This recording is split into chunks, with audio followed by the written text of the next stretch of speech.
I've been told y'all from looking at the preseason and looking into this team and knowing this team that defensive line was going to be incredible. I told y'all this. I told y'all this at the beginning of the season, preseason, before the season even started. We got the week one. I don't know if you want to go back and look at the shorts because it's definitely documented. I definitely said it, but people gonna say, well, what did he?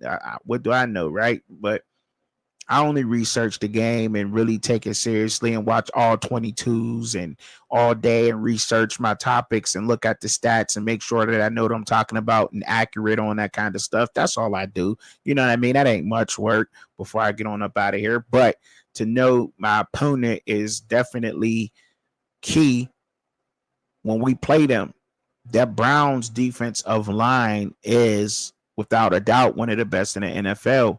And I think that's why they did not want to throw either one of the rookie quarterbacks out there immediately. But I'll talk about that in a minute. Shout out and highlighting. You see me highlighting Carson Schlesinger, right? And from UCLA and leading up into the draft and going up into the draft when I was like, he's one of the better linebackers in the NFL.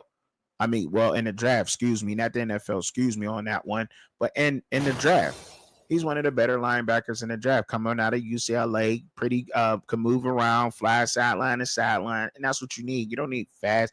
Can he cover the field? Can he cover the area? And he absolutely can. And he fits really good. You've seen some of his film from UCLA. You would know more about this guy, about, you know what I mean? You would know that he can ball. And I'm highlighting him because of the fact, I mean, like, you know, Quinshawn Judkins had 90 yards, 18 carries, and a touchdown. Sure, yeah. Joe Flacco was 21 for 36, 142 yards and an interception. Sure, yeah. But that Browns defense just got active, man. They had 5 sacks on that defense. And I've been talking, and that is what their bread and butter is, their defense. Their offense just has to catch up. Their offense has to catch up to their defense. That's it. And then the Browns would be they're gonna be heck to deal with, man. Next season, if they do everything right, I mean, honestly, let me get the couple of picks for the Browns. You know what I'm saying? You know, yeah, I know I'm a Steelers fan, but if the Browns is going to pay me to pick their picks for their offense next year, yeah, for sure, they'll definitely be competitive and be a playoff team without a doubt. Without a doubt. Yes, I'm going to say that. Yes, I am. I know. And see, that's me. That's the kind of stuff I like to say. Yeah, I mean, because they got the Jordan Love 5 times. The Green Bay Packers are looked at as being one of the best teams in that very tough NFC North. And it looks like the Bears have finally clicked, by the way. And I told y'all that NFC North is it's a very tough division. And all of the AFC North has to play the NFC North, and everybody in the NFC North has to play the AFC North. So it's going down this year, right? It's going down. But Carson Schlesinger in this game had 10 total tackles, 7 solos, and he had a sack, right? Now, and I also was talking about how they were going to key on Myles Garrett. And when you key on a guy like Myles Garrett and you're planning to take him out the game, you're going to have these other guys step up. Malik Collins getting a sack and a half. Aiden Huntington getting in there. Mason Graham, the young guy getting in there. You're going to have to account for that Browns defensive line. Somebody is always going to have a breakout game. As long as they stay healthy, they're always going to get to the quarterback. Without a doubt. Without a doubt. Because I don't think you can block Mason Graham one-on-one. I don't think you can block Aiden Huntington one-on-one. I don't think that you can block Malik Collins one-on-one. You can't. You cannot block those guys one-on-one. And then when you got such a good defensive line like how the Browns do, it opens up for guys that play like, oh, well, we're looking at, Steelers fans, we're sick because we're looking at Devin Bush play good. Well, that's what he needed. He has to see. He can't play the way that it was, messy and in a messy environment. He has to see the fit, actually see it like a running back would see the hole for, pause for the offensive line. Same thing for the linebackers. That's how they fit. You see they gap open up, you know what I mean? That the defensive line control their gap and the gap assignment, they control it very well. They move it from left to right, whether if there's an outside zone or if there's sweep going on or toss, whatever. And the linebackers see it, they see the gap, they feel it, and they go in there and they punish the running back. Pause. And that's just what it is. And so you got Carson Schlesinger, a guy who's very good at that coming out of UCLA. And then you got Devin Bush, which is a good number 2 guy. Not much is going on there with that run game. And I mean, when you got a big back, a great back, by the way, like Josh Jacobs, and they're able to hold Josh Jacobs to 30 yards on 16 carries, that's amazing, man. It really is. Josh Jacobs ain't nothing to play with.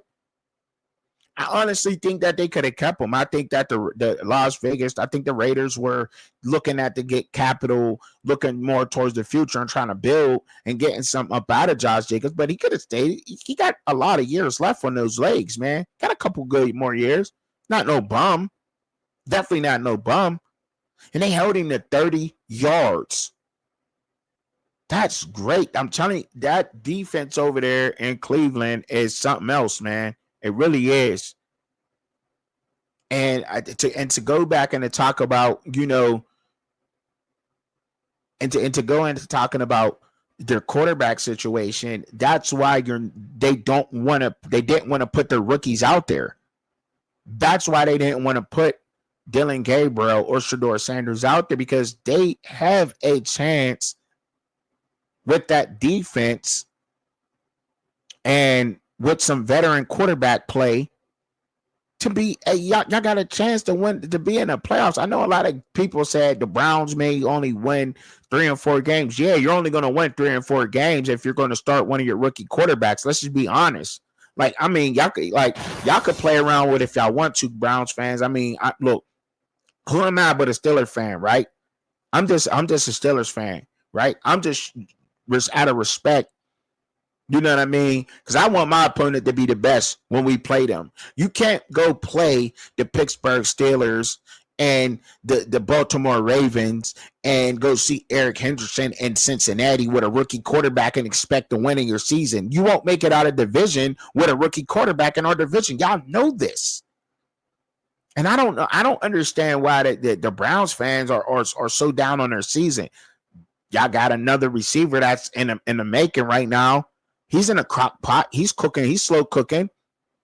Isaiah Barnes, he's in a crock pot. You know what I mean? He had two receptions, had 4 targets. You know what I mean? Jerry Jeudy had 5 targets, only caught 1.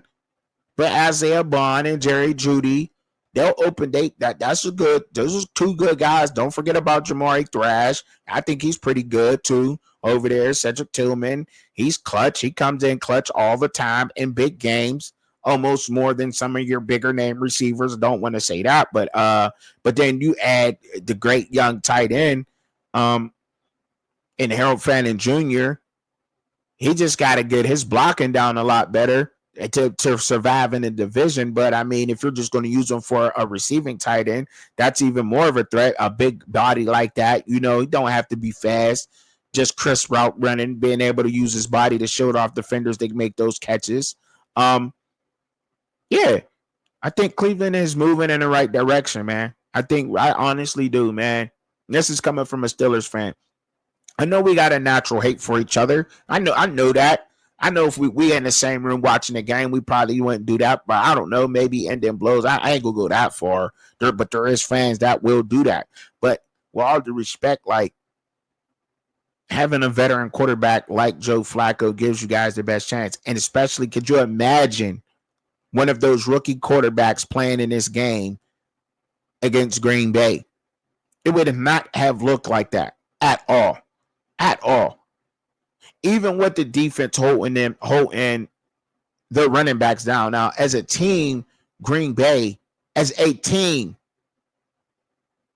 they only got 81 rushing yards. And how many guys rushed the ball against the Browns? Or was it like I don't know what, 5 guys, 4 or 5 guys ran the ball or run plays, however you want to put it. You know what I'm saying? And that was like, so that's really good what the Browns were able to do. Really good. So if you were to count all the carries that were placed against the Cleveland Browns, it was 31 carries from everybody, all 5 of the guys that touched the ball for 81 yards. And they only gave up a first down for the longest run in the whole game. Shout out to them, man. They doing great, man. They got a great y'all got a good defense, man. Y'all do. Y'all really have a good defense, man. And y'all I don't know, y'all should appreciate that. Did they give some yards through the air? Well, yeah, y'all did. Y'all got there's a young guy back there who can spin the ball. He can really spin it. I mean, he was 18 for 25, 183 yards, had a touchdown, and but he also threw a pick.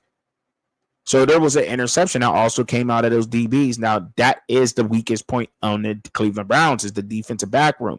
But when you got a pass rush like what y'all have, and now with Mason Graham added in there, shout out to him, because yes, that young man, you want to block him one-on-one, you want to try to, he'll get back there and he'll cause some havoc, right? That helps cornerbacks. It does. That helps cornerbacks. That really does. You know, good defensive line play helps cornerbacks, man. And look, I just don't know if I'm ready to overlook them, because they always get us at least once a year, and they always come out and get a victory at least twice, maybe 3 times a year, that they'll beat a team like the Packers. You know what I'm saying? A team that you think that was supposed to just go in there and just roll over them. I don't think that's going to happen, but Flacco gives the team the best chance to win. That's all I'm saying, man. And I think that there's no rush to get those young guys out there. You know, if Flacco, when he gets banged up, he's an old guy, gets hit around a couple of more times. He's been sacked twice in this game. You know, about by week 8 or 9, when he needs a break, because he was, getting sacked maybe 15 total times. That's about the max you want then, right? I think that's still maybe a lot for offensive line. I don't know how you guys feel about that, but then you bring one of those guys in to kind of,